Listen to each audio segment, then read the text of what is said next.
নমস্কার বন্ধুরা, কেমন আছো? আশা করি সবাই ভালো আছো। আমি অনেক অনেক ভালো আছি শ্রীকৃষ্ণের কৃপায়।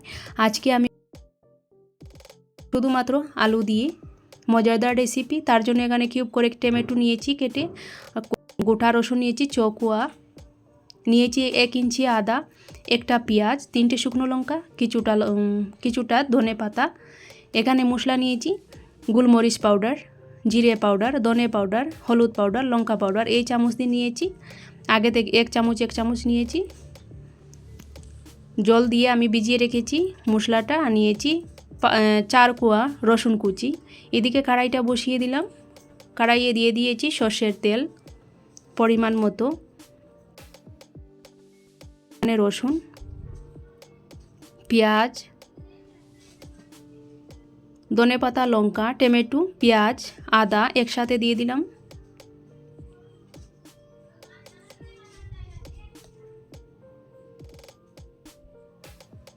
এখন আমি নাড়াচাড়া করে নিচ্ছি।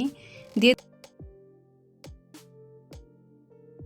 এখানে দিয়ে দিলাম একটুখানি নুন,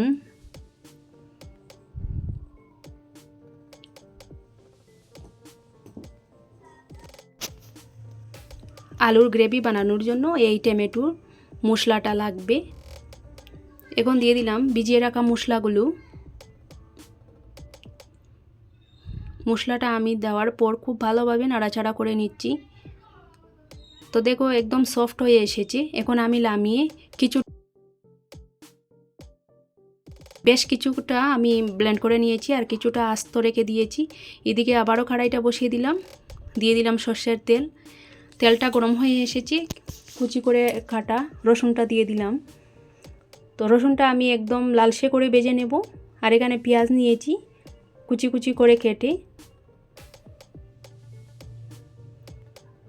তো রসুনটা লাল হয়ে এসেছে। এখন আমি দিয়ে দেব পেঁয়াজ কুচি।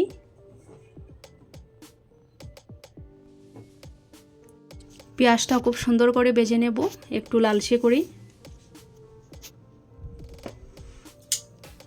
আর এই আলু রেসিপিটা এত বেশি মজা হয়, মাছ মাংসকে হাড় বানাবে এই আলু রেসিপি। খুব বেশি ভালো লাগে খেতে। তো ভিডিওটা স্কিপ না করে শেষ পর্যন্ত আমার সঙ্গে থাকো বন্ধুরা।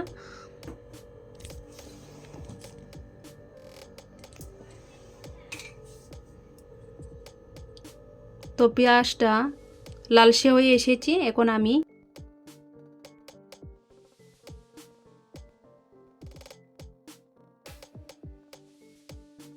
ধনে পাতা দিয়ে যে মশলাটা বানিয়েছিলাম দিয়ে দিলাম।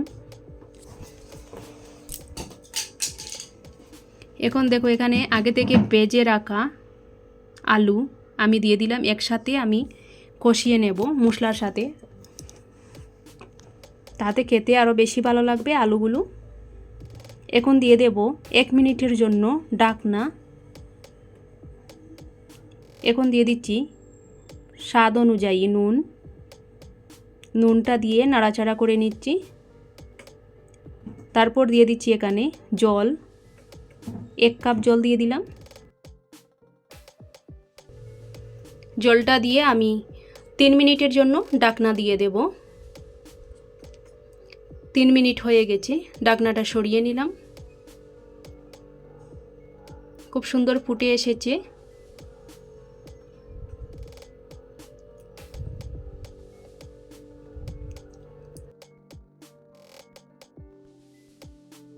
এখানে নিয়েছি ঘি 1 চামচ।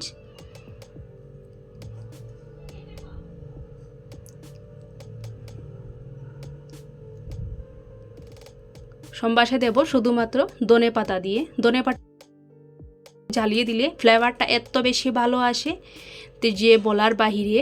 এখন আমি ধনে পাতাটা জ্বালিয়ে দিয়ে দিলাম ঘির সাথে। এত সুন্দর ফ্লেভার এসেছে, এত বেশি মজাও হয়েছিল এই রেসিপিটা। তো আমার আজকের এই রেসিপি কেমন লাগলো একটু কমেন্ট করে জানিও। দেখো নামানোর পর একটু ক্রিম আর ধনে পাতা কুচি দিয়ে সাজিয়ে নিলাম। রেসিপিটা যদি ভালো লেগে থাকে লাইক কমেন্ট শেয়ার।